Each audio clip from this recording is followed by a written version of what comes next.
like to welcome you all to the 6th Carl M. Buchholz Lecture tonight. We are sold out.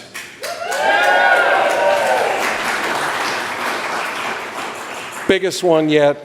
Got 50 people from around the country tuning in to the live stream tonight. So it's absolutely incredible to have you all here tonight. I'm just curious, how many of you are attending a Buchholz lecture for the first time tonight? Quite a few. Welcome. How many of you are actually under our roof at the Museum of the American Revolution for the first time tonight? I love that number is shrinking over time. We celebrate our 8th anniversary on April 19th of next year. So I guess we've gone from an auspicious startup to a kind of toddler museum. I feel like we're a precocious teenager now. So help us get the word out. Of course, the Buchholz Lecture honors the late Carl M. Buchholz, who was a member of our board of directors before the museum opened, one of the founders of the museum here, and had the pleasure of working with Carl. We had University of Virginia in common, and we're really honored every year to come together and remember Carl, who was very passionate about the founding era, about the kind of political ideas that inspired the nation, continue to inspire us. And his friends got together to endow this lectureship so that we would come together and continue to remember him by exploring these important ideas. And I think we'll be talking a lot tonight about, has it ever seemed more important to be thinking about this right now? We are also pleased to welcome tonight the Committee of 70 Buchholz Fellows. And would you raise your hands if you are a Buchholz Fellow? Scattered through the room. For those of you who are not familiar, the Committee of 70, founded in 1904, right, I got to get that right. I always want to say 1905, is a nonpartisan civic leadership organization founded to advance representative, ethical, effective government in Philadelphia, more broadly in Pennsylvania, through citizen engagement, public policy, advocacy. Can you imagine why they're interested in supporting us here tonight, right? So I'm really eager for the fellows. Actually, I just want, if you haven't heard already, we want to take a photo of you at the end. So make sure that you come up here at the end of our conversation this evening. Now, I'm really looking forward to my conversation with Dr. Richard Haass tonight. But first, I want to take a moment to thank the sponsors who've made the evening possible. First and foremost, Comcast, NBC, Universal, DLA Piper, Flick Hospitality Group, Macro, a Seville's company. It's Savills. It's an inside joke, right? Now, Lisa Kabnick, where are you, Lisa? I saw you earlier, and John McFadden. Morris Offit, the chairman of our board of directors, Martha McGeary-Snyder, vice chair of the board. We had additional support from Ballard Spahr, from Mark and Iris Koblitz, who I think I saw here, from Morgan Lewis and Wisfis Cares Foundation.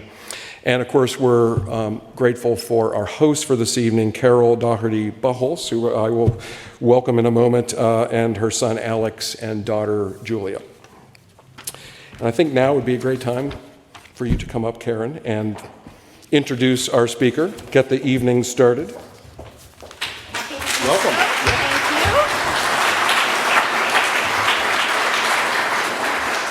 you. Well, good evening, everyone.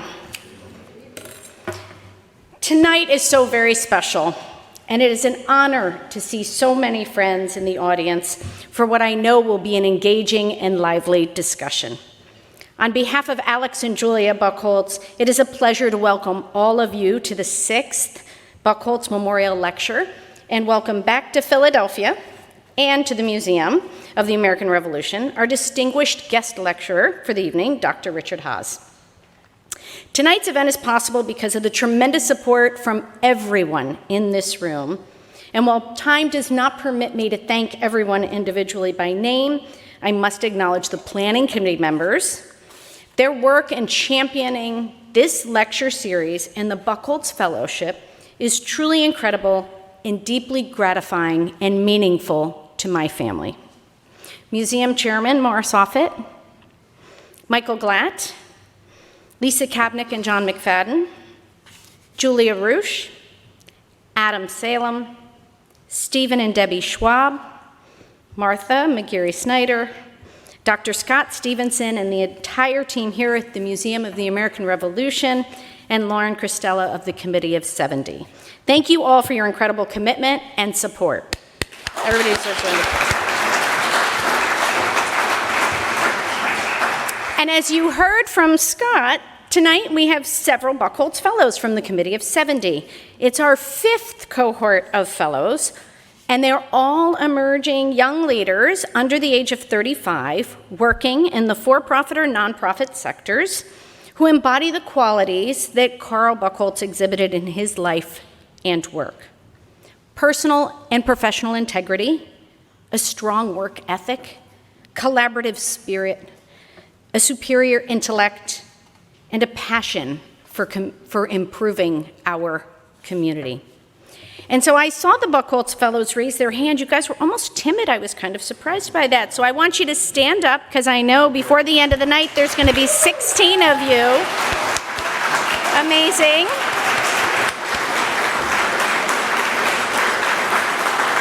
Nice. Thank you for all of your committed work across the greater Philadelphia region and for participating in tonight's lecture.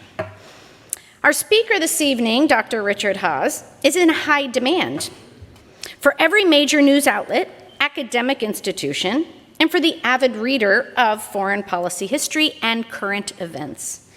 It is no surprise that his latest book, which was on your seats, The Bill of Obligations, The 10 Habits of Good Citizens, is a New York Times bestseller. He is what Alex and Julia would dub a goat. He is among the greatest of all time experts on foreign relations. He's President Emeritus of the Nonprofit Council on Foreign Relations, having served as its president for 20 years and having advised 4 U.S. presidents, Democrat and Republican, including serving as senior Middle East advisor to President George H.W. Bush.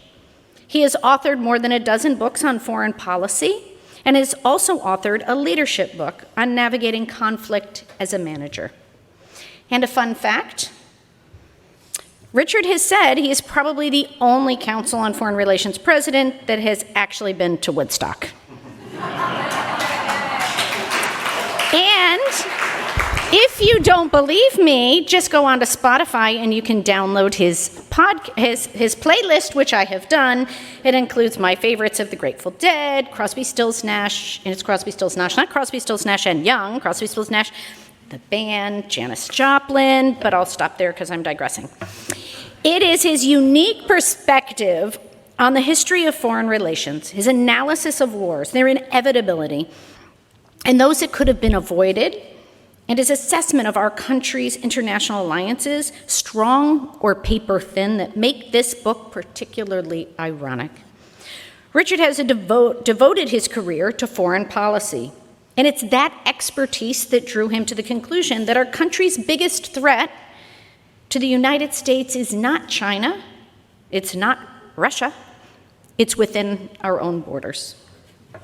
In his own words, Dr. Haass is worried about the health of the American democracy. And apart from simply mulling or griping over threats to our democracy, he presents his book as a clear, self-guided antidote for how to protect it. His expertise and recommendations on what citizens of any political affiliation can do for our country is particularly timely, as Scott mentioned, and a welcome topic of discussion during a period where bipartisan discourse and debate has felt rare and uncommon, if not uncomfortable. That makes tonight very special. We are all in for a wonderful discussion, so it's my distinct pleasure to thank and to welcome our guest speaker for the 2024 Buchholz Memorial Lecture, Dr. Richard Haass.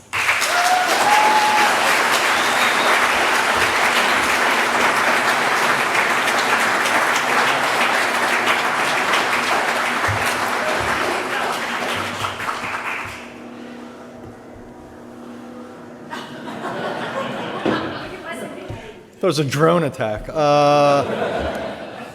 That introduction was so generous, so good, that if I had half an ounce of common sense, we'd just go straight to Q&A, because that will be very hard to compete with. So thank you.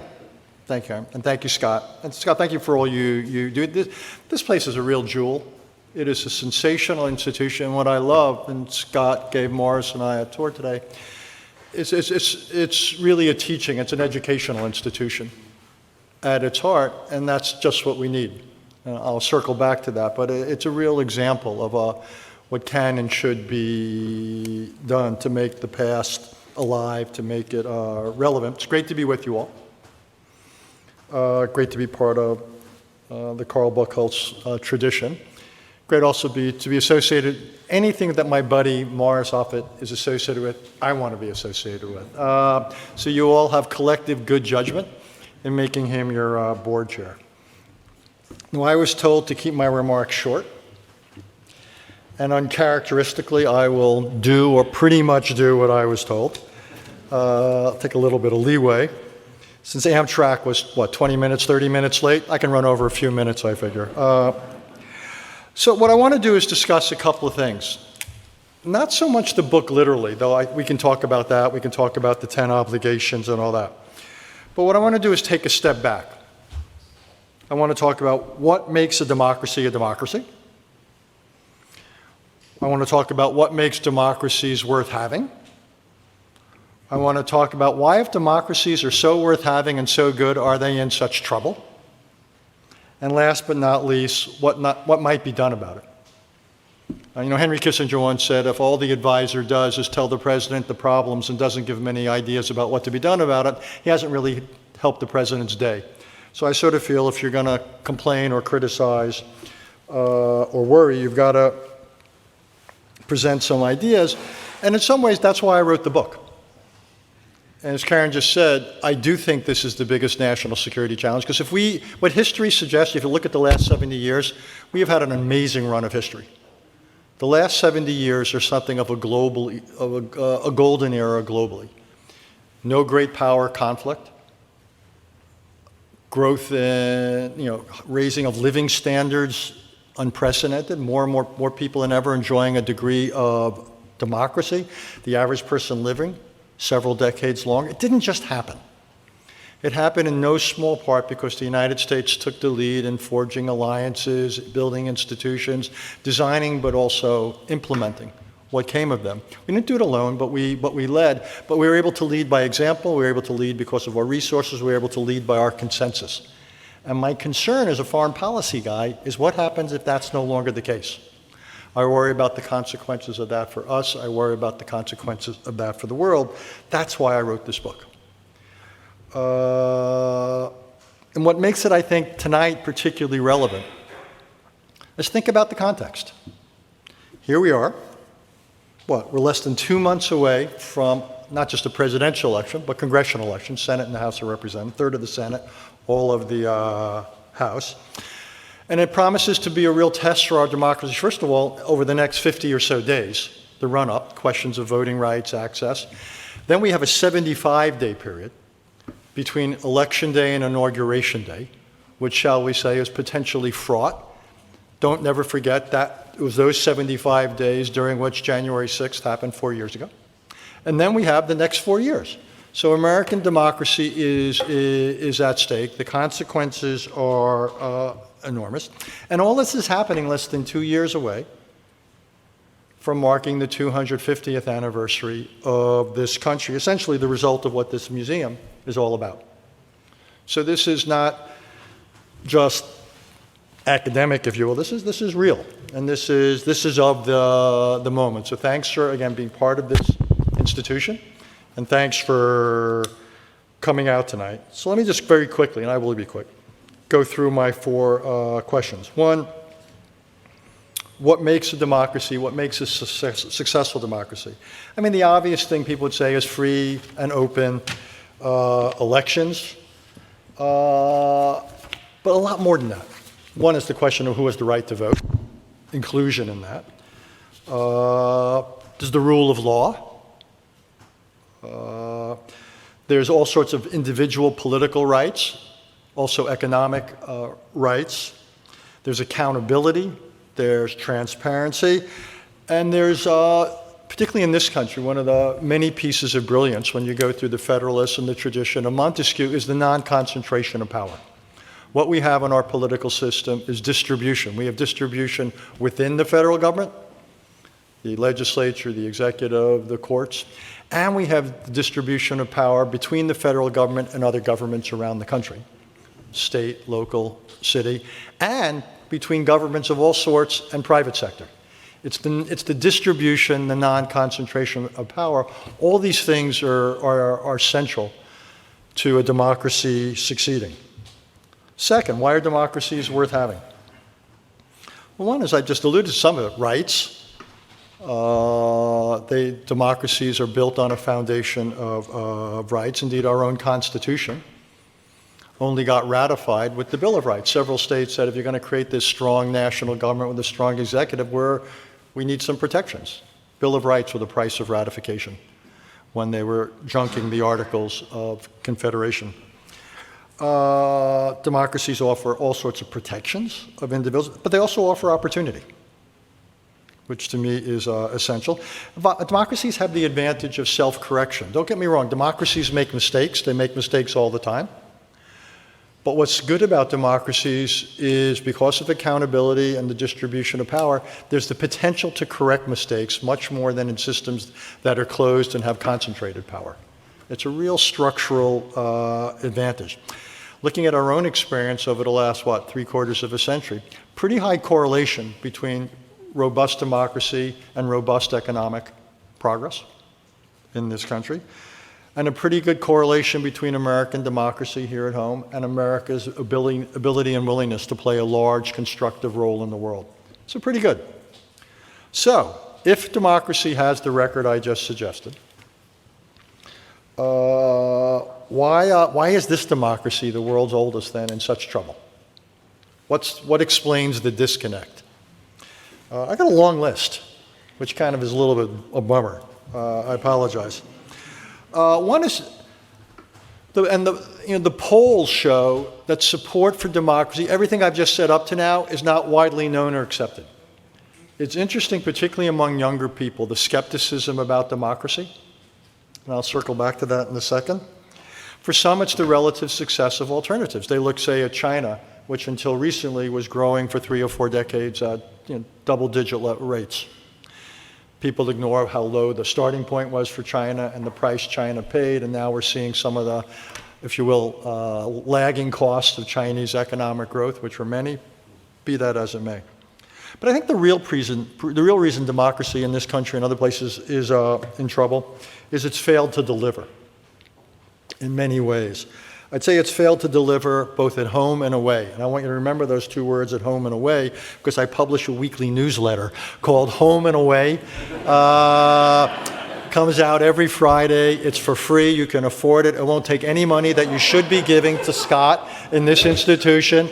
On Substack. Comes out tomorrow morning, by the way. One of the reasons I have to get back tonight to finish it.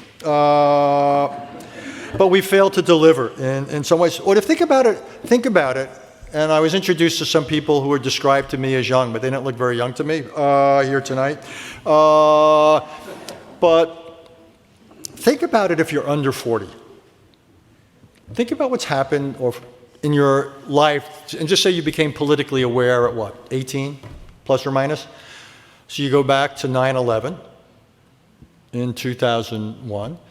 You had the 2007 mortgage financial crisis. You had the war in Iraq, the war in Afghanistan, neither of which, shall we say, went terribly well. We had COVID.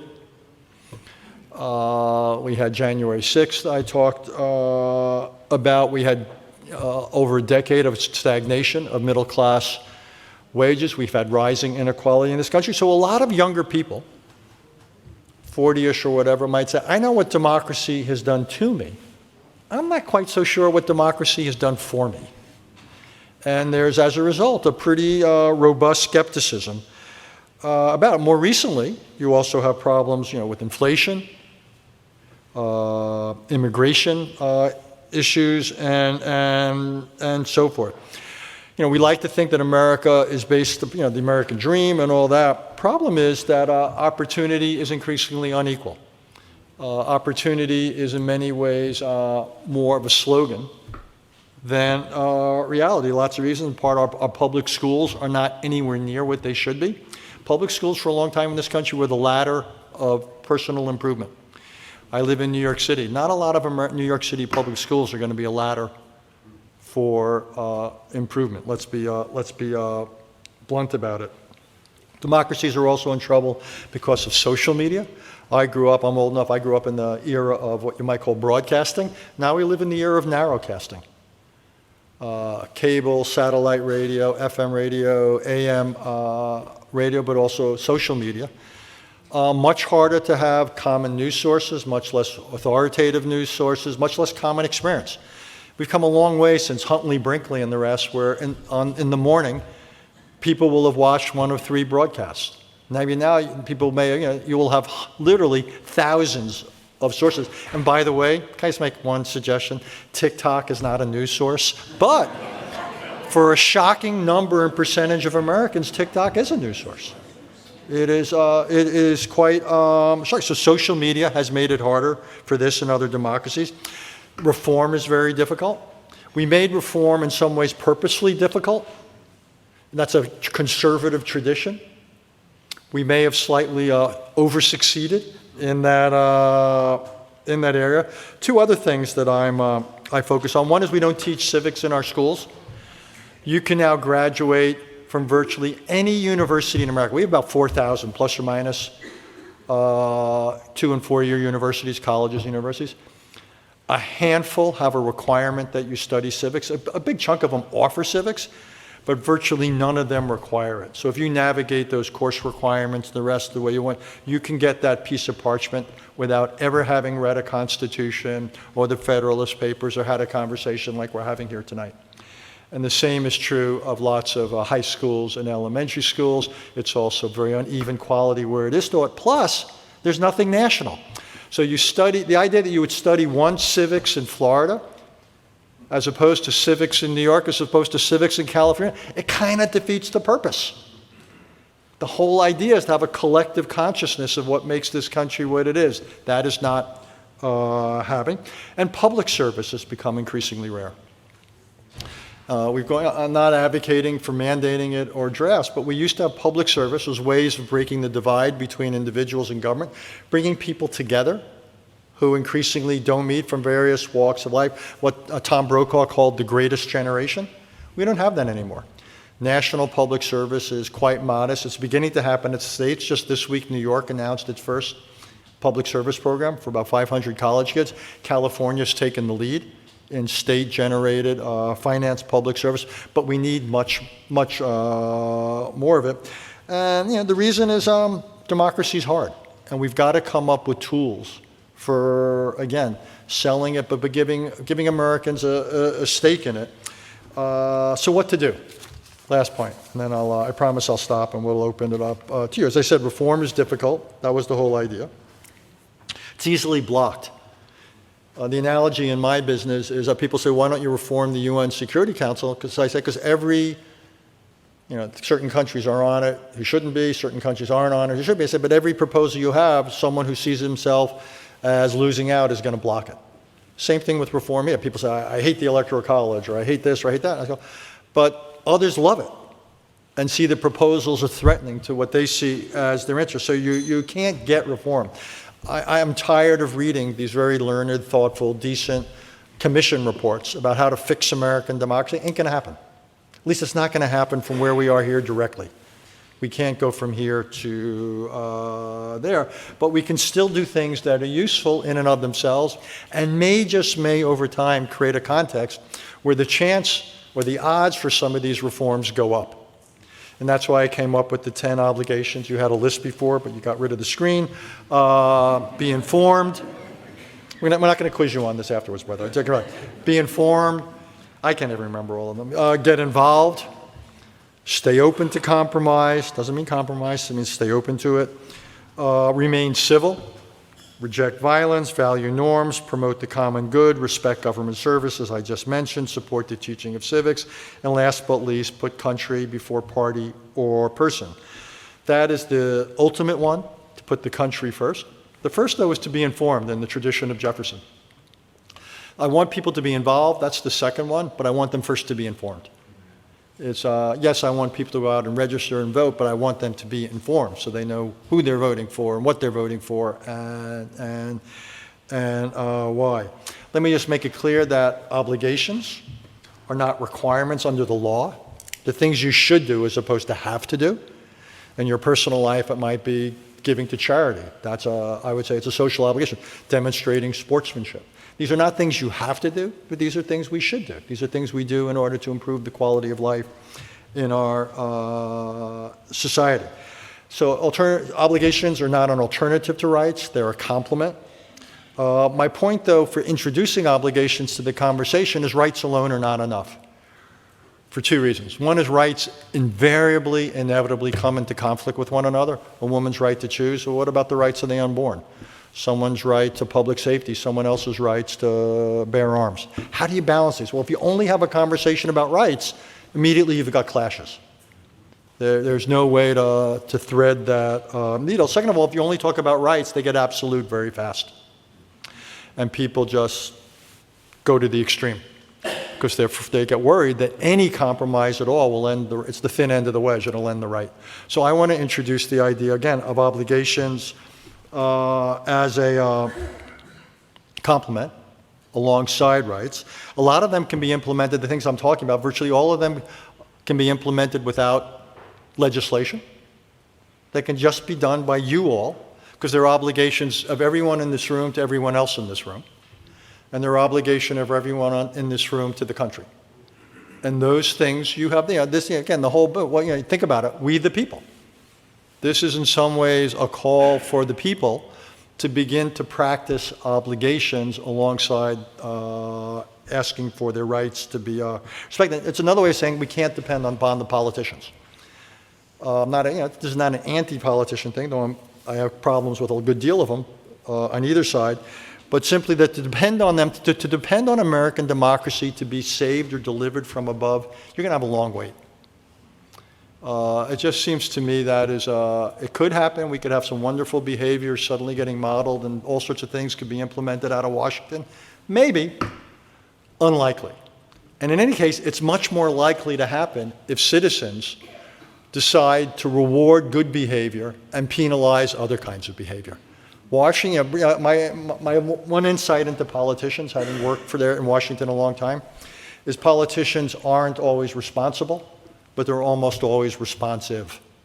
And they will feel the incentives and they will feel the pressures to behave in certain ways.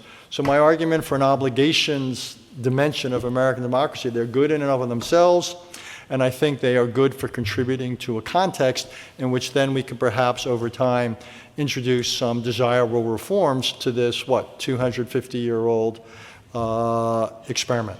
Why don't I stop there, Scott, and let's have a conversation. Well, so many directions to go. I'm curious if you could share some international perspective from your sort of wearing your diplomatic hat for a moment, as you have interacted with people around the country. What around the world? What do people sort of admire about America's diplomatic culture? And are there other places you see that actually are where it's strong, where we have something to learn from other nations? Okay, first about what the rest of the world sees. There's a lot of admiration in the world for the United States, for America. People are impressed with our economy, which is doing extraordinarily well by in absolute and relative terms. A lot of elites around the world studied here, visited here. At the same time, a lot of them look at what's going on here and shake their heads because they say, we don't recognize this. There's things going on in your country that we do not. This is not the America we thought we knew. So they are a bit of somewhere between dismay and concern, I would say, one. Second of all, particularly our allies, the most common concern, I travel all the time, the most common concern I hear is they no longer have the luxury of assuming continuity or predictability or reliability. And if you are the senior member of an alliance, essentially we're a security provider to a lot of the world. That means they've made a strategic decision to put, in some ways, their future in our hands. And if our hands are suddenly seen as shaky and uncertain, they can no longer count on us to continue to do things, not exactly the same, but at least within a certain, within certain limits.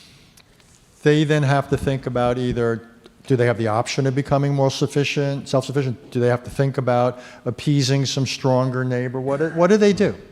So that conversation is going on all over the world. And I think what reason it's happening more now, if you look at elections over the last 70, 75 years, and to me it was a conclusion I didn't expect to draw.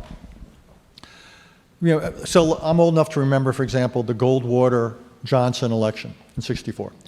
And many of us alive at the time, politically observant, thought, wow, big choice, big difference between Barry Goldwater. And in retrospect, the choice was pretty modest.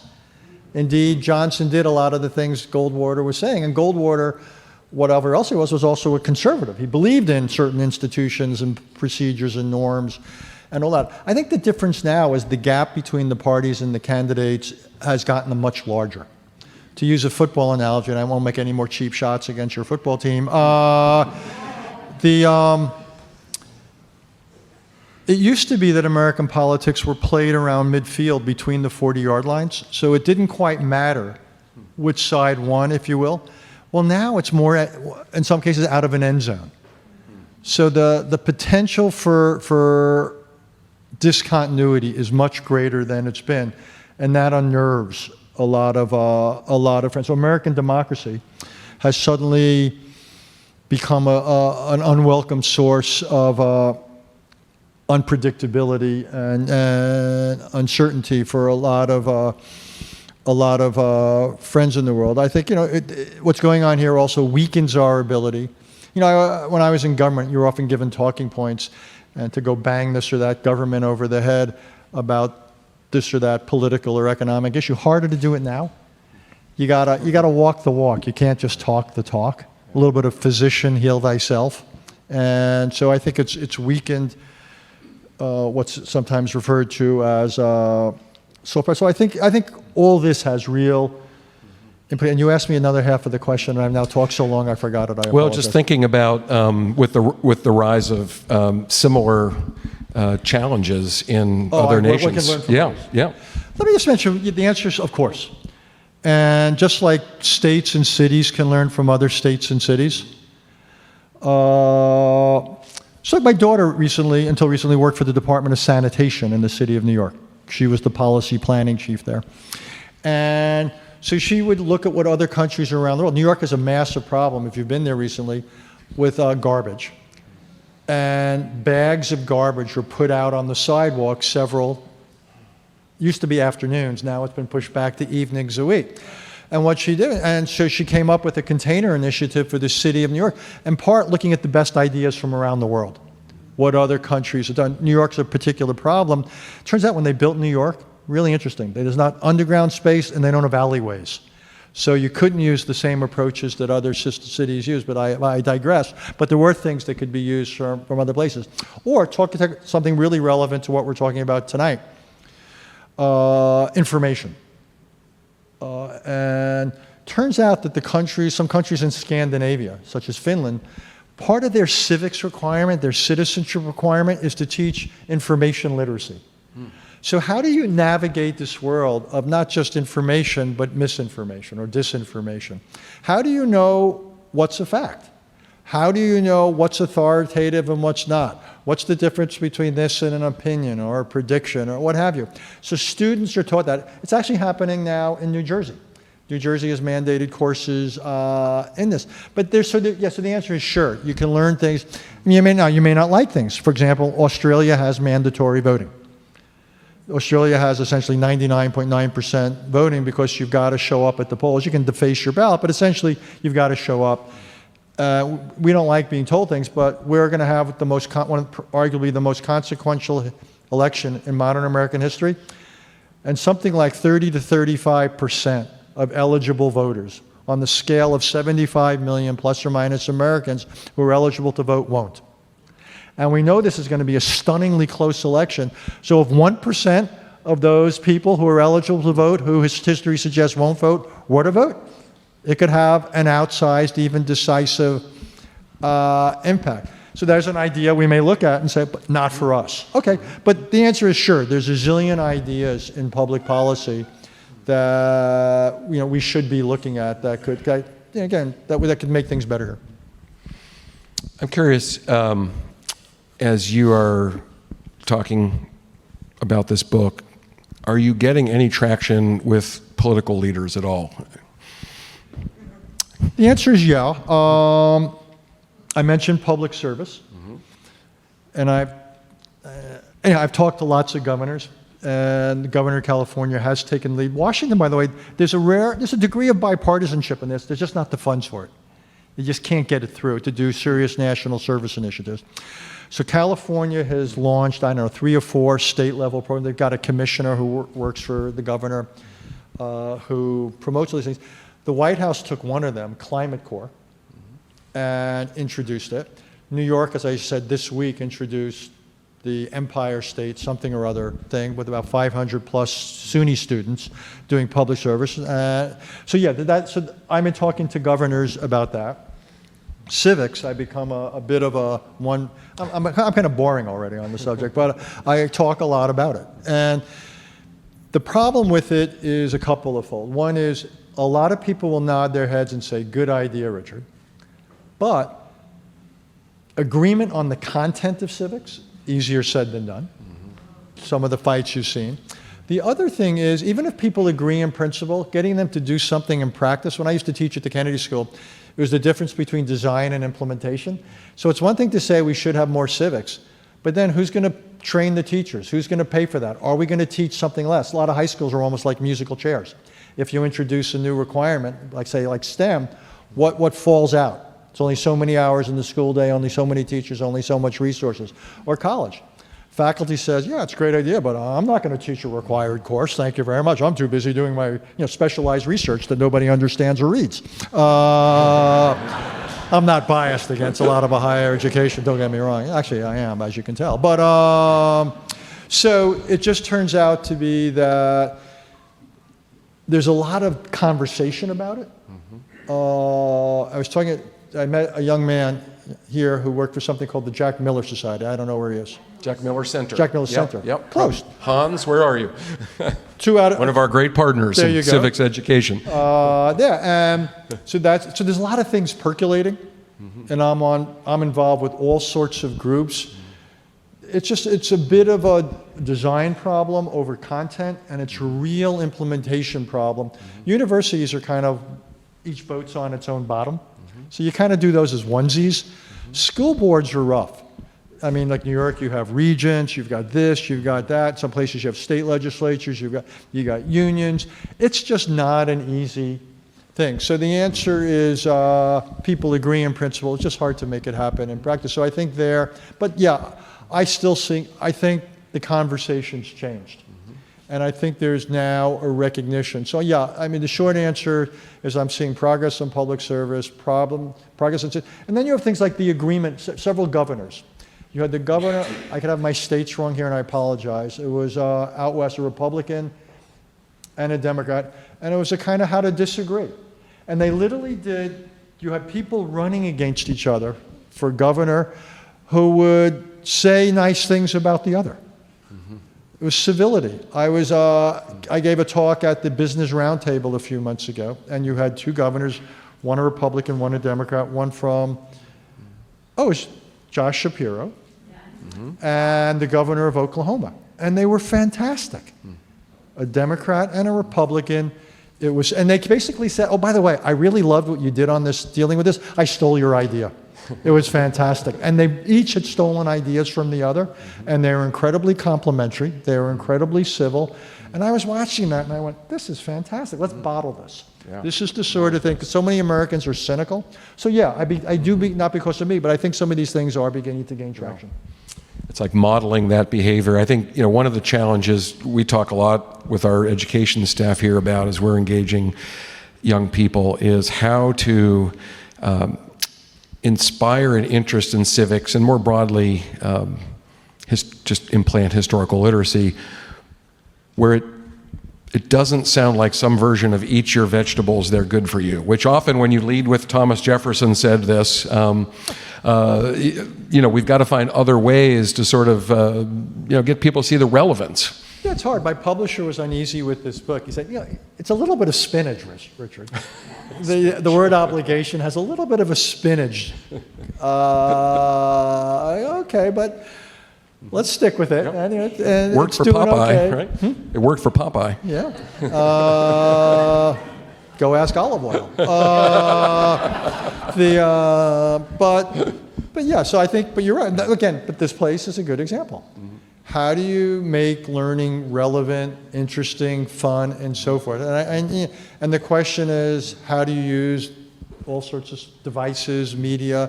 So one thing I'd like to see more of in schools, just as an aside, debates. Love debates as a learning tool. It's a great way to get up to speed on an issue. You have to do speaking, you have to do research, you have to listen to the other side. And if you switch sides halfway through the debate, it teaches you empathy. I just argued against this, now I got to argue for it. Well, wow, I didn't realize that argument, or that's not as bad as I thought. I love debates as a teaching mechanism for high schools and colleges. We've had some great experiences here with historical simulations, like for high school students, debating should we declare independence or not, and forcing them. One thing I'm trying to get is I love the idea of a mock constitutional convention. Everybody can come to it, and you basically say, well, I think there ought to be a 28th Amendment that does this or does that. Okay, write it out, propose it, let's debate it, let's see what, and so, and I think we need more of that kind of, because it makes learning relevant and fun. Well, I'd love to bring you all into the conversation. We have two mic runners, Adrian Whaley, our Director of Community Engagement and Education, Matthew Skick, our Senior Curator and the head of our exhibitions team. I thought I already saw, there was a pre-gaming back there with an early hand raising, so, yep. We're going to give our first question to our Zoom audience. We can hear that. Woo! So, given human nature, which your book clearly addresses, why and how do you think we've lasted as long as we have? Okay, so I've been talking about this book for a year and a half. I've never been asked that question. Thank you, Zoom listener. So let me slightly tap dance and stall and then give one or two answers to it. One is it's been a close run thing a couple of times. The early years under the articles, we were talking about it this afternoon. And by the way, if you haven't read, we were talking about this too, if you haven't read the Articles of Confederation since you were in grade school, knock yourself out and go read them tonight. You will be shocked that any learned or an educated person could have conceivably thought that was a blueprint for a viable government. It was a blueprint for failure, 100%. It was just the most you could get politically at the moment. People were so scared of centralized power after the British experience, they would have no part of an American government with centralized power. And they created a government that was destined, so there was that period. The initial was, we were bankrupt, we were dysfunctional. So I think the early period was really brutal. Obviously, we had the Civil War. And we've had other times where we weren't able to address all sorts of problems. And we had, violence or simply dysfunctionality. Why have we done well in certain? I think immigration has been a major source, legal immigration, I'll make it clear, of talent and revival to this country. Public education, a powerful tool in this country. Democracy, as I said before, is the ability to self-correct, to correct flaws. You may have thought going into Vietnam or those things was a terrible thing. Well, we corrected some of those things. We've made it hard to change big things, but we've made it not that hard to change things more modestly.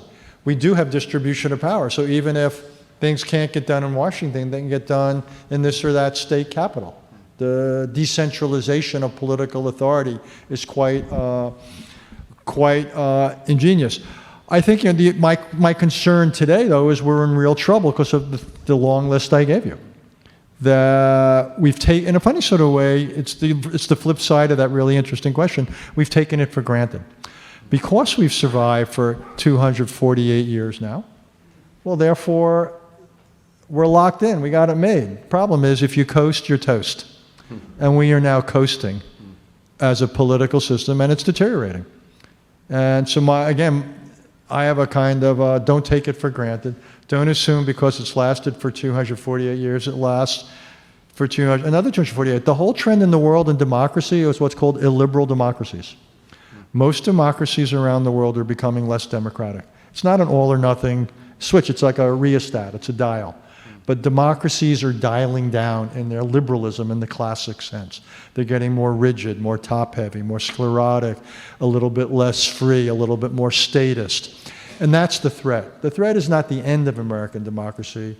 It's the illiberalization of America. And I take that threat real. And because of some of the things I said that are new, like social media, the cumulative effect of not teaching civics, the end of a draft, lots of things. I think we're much more vulnerable today than we have been for some time. Oh, we will get you, I promise. But the question better really be good after all this time. Yes. What do you think of the notion that we need something akin to an existential crisis, whether it be war, civil war, or something close to it, in order for the ship to steer back to some modicum? I could give you a two-word answer or a longer answer. My two-word answer to what do I think of the need for an existential crisis as a midwife to change is not much. My longer answer is we've had existential crises, and the track record ain't great for far-reaching, enduring change. One was the Civil War. And look what happened then, all the backsliding after the Civil War. So yes, we accomplished certain things, obviously, but look at Reconstruction, look what happened, and so on, Jim Crow, what have you. 9/11 had an existential crisis of sorts. How long did that last? The community, the togetherness, in the we're if anything more divided than ever. So my problem with existential crises is, one, by definition, they're really costly. They are bad things, economically, human life, what have you. And if you wait for them, if you will, you're going to pay an enormous price. We may have an existential crisis at some point in climate change. I don't want to think about it. We just had an existential crisis of sorts with COVID. I don't see fundamental change in our society. So I think the track record, one, it's costly, and two, the track record doesn't suggest, in part, I once wrote about wars. Sorry to go on so long. The wars have three phases. You have the debate about whether to go to war, then you have the war, then you have the debate about the lessons of the war. With existential crises, you have that third debate. What are the lessons? And there's not necessarily consensus about either what caused the crisis or what ought to be done as a consequence. So all things being equal, as a collective learning tool, my enthusiasm for it is finite. If one happens all the same, then you try to make the most of it. But the idea that we would somehow kind of sit back and wait for it, saying that's the best or only way we can get from here to where we want to get to, I think is a dangerous fallacy. It's a really thoughtful question.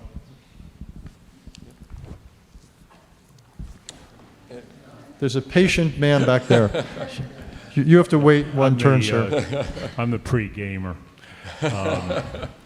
As a retired educator, I was wondering if you could give us a brief history of teaching civics in schools and where it started getting squeezed out, when and why in our modern-day schools. It's a good question. And I've done some homework on it. I've even gone on the Google machine and some other places. I've talked to people about it. I'm having trouble pinning down a satisfying or satisfactory answer to it. So if someone, at least if someone has a really good authoritative answer, I'm all ears. I've looked at it. We did a better job 70, 60 years ago. And I think it had a lot to do with the Cold War. Had a lot to do with people coming back from the war, much more spending, if you will, in social and human capital in this country, government taking on a larger role in the aftermath of the greats of FDR and his successors, but more than anything, public education and the Cold War. And a lot of writers who were writing about it, putting forth books about it. Again, it was uneven. There were some books used widely, more often than not closer to state, but there was more civics. I don't think then there was I can't find an anti-civics movement. It's really interesting. What comes to mind again is the musical chairs analogy. That people began to insist at the high school and middle school level on other things being taught. And just when the music stopped, there wasn't a chair for civics. And people said, well, we don't need it as much. There was also a kind of complacency. Don't worry about it. You get it from this, you get it from that. Well, the answer is you don't get it from those things. But there was a complacency. Well, I could tell my kids, or they'll learn it some other way, they'll read about it. So that it lost urgency, and these new things came along that had urgency. And again, there were finite hours in the day, finite resources, and so forth. So teachers got trained to do other things. There wasn't a lobby for it. Parents were saying, I got to teach my kids math or computers or science, not civics. So it's the way I describe how things often occur in Washington. People don't set out to do it; they just happen. And there was a little bit of it happened. It's almost in a passive voice that civics lost altitude, just not by design, but just it's the way it played out. And then colleges in general have moved away from requirements. They've moved away from core curricula. So again, everyone has to choose. This is the boomers. This is what we want. This is what we want. We don't want to be told what to study and all that. So as a result, institutions are reluctant to kind of do the Chicago approach or whatever and say, well, like the military academies do it and say, here's what you got to study. You don't like it, don't come here. Very few institutions have the backbone or the confidence to do that. By the way, the military academies do it, and they have civics, just interestingly enough. But I think that's kind of why we got to where it's just as much cultural changes and preference changes. But from what I can tell, it wasn't anti-civics. It's just the way things played out, and people, I think, were not aware of it. We were talking about, Martha and I were talking about it beforehand. Martha talked about one part of the book. Okay, so I'm Jewish, and every spring you have an important holiday in Judaism, the holiday of Passover.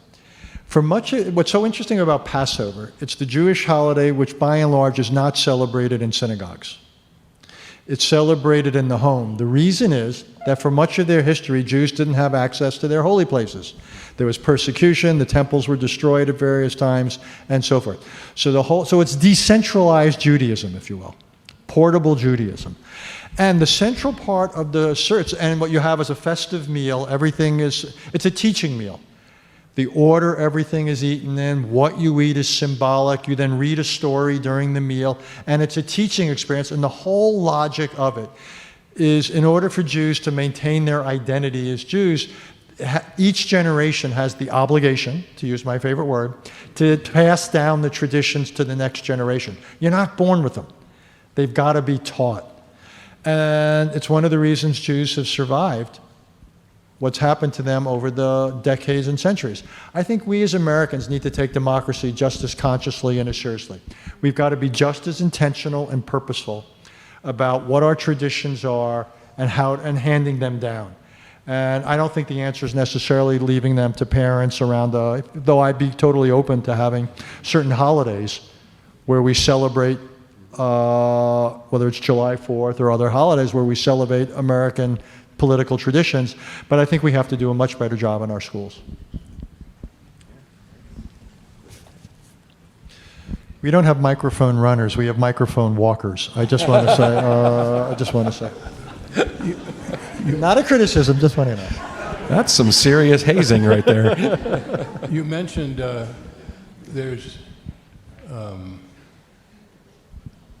inequities in financial situations.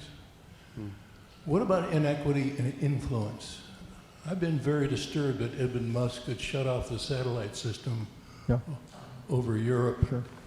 And I'm wondering, how do we rein that in?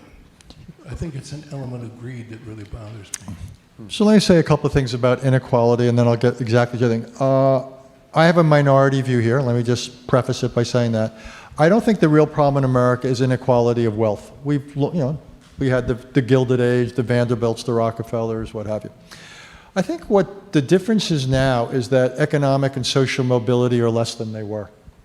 And it's because that, again, public education, certain opportunities aren't there for people, ladders aren't there, and I'll really lose you on certain things, but a lot of people are born on third base, not because they hit a triple, but because they inherited all sorts of advantages.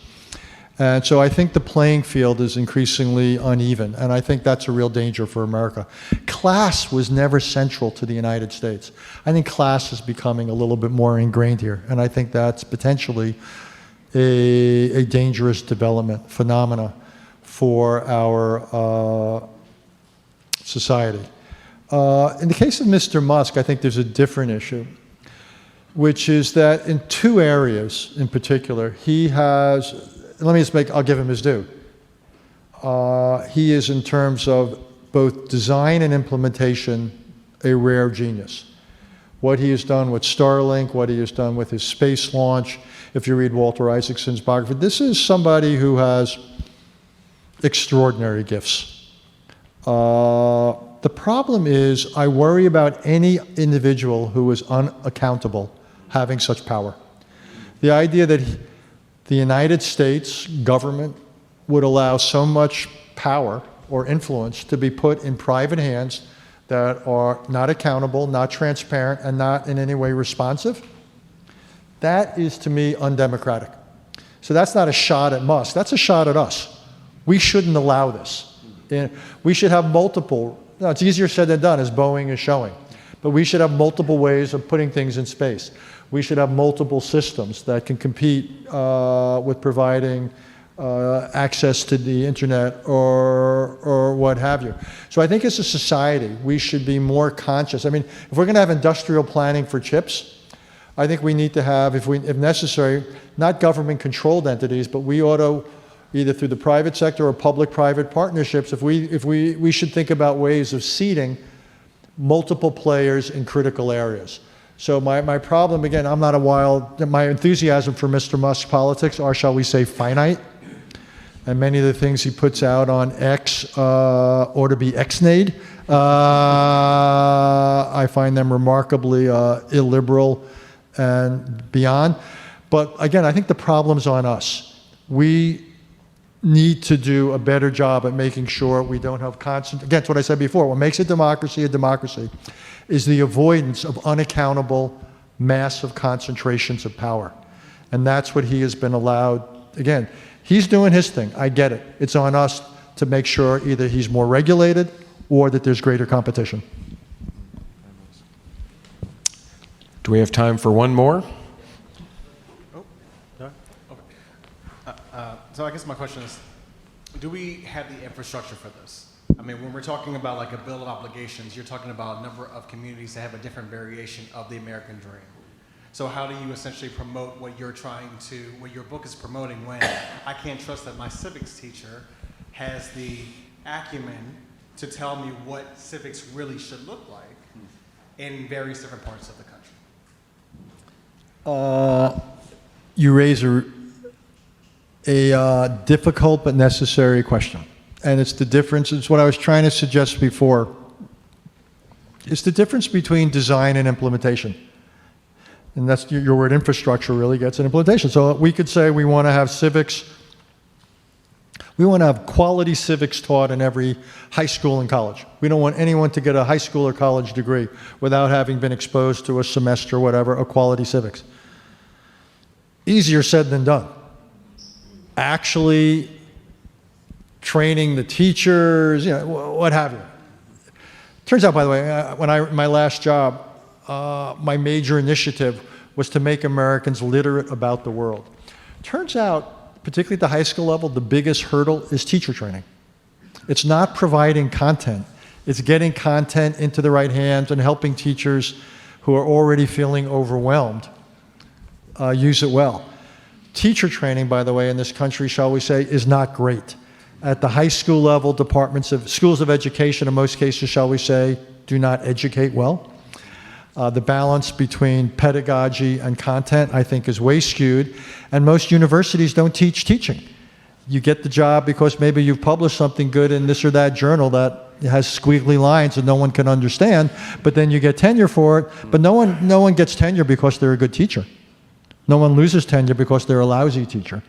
So you raise a legitimate question, which is, so the only way it's going to happen is if essentially we make it a priority. So if parents say, I'm spending all this money sending Johnny or Mary to this college or university, I want this to be part of it. Schools will get the idea.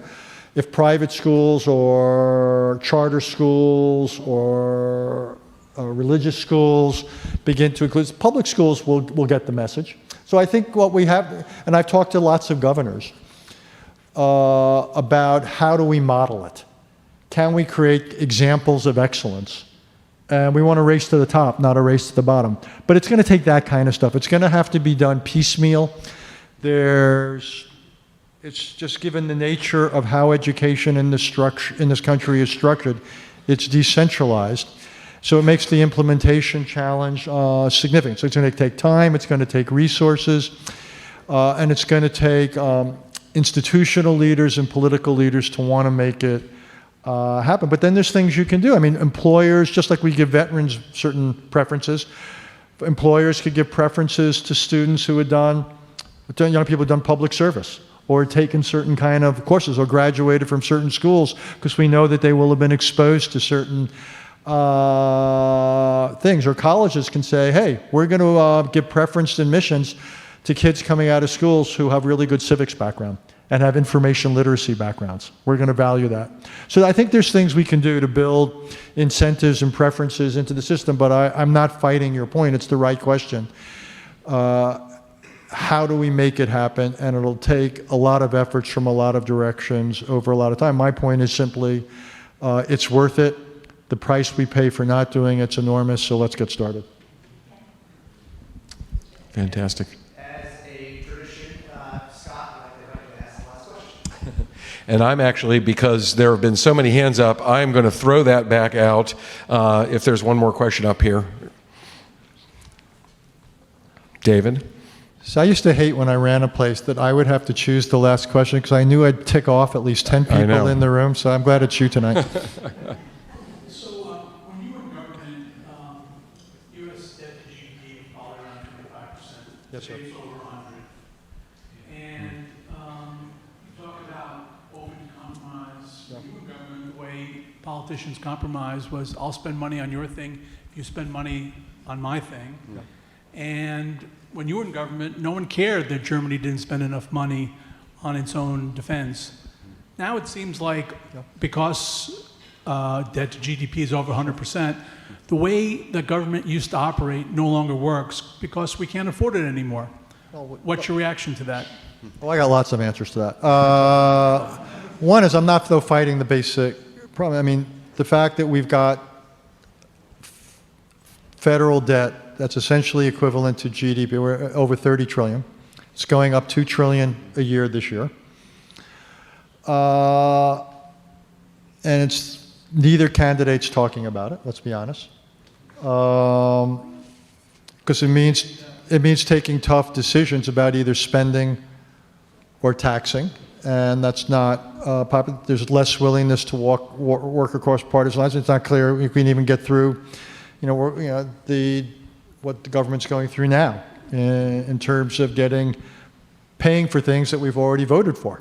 So look, we have real problems. We're now spending more, by the way, on financing our debt than we do on defense.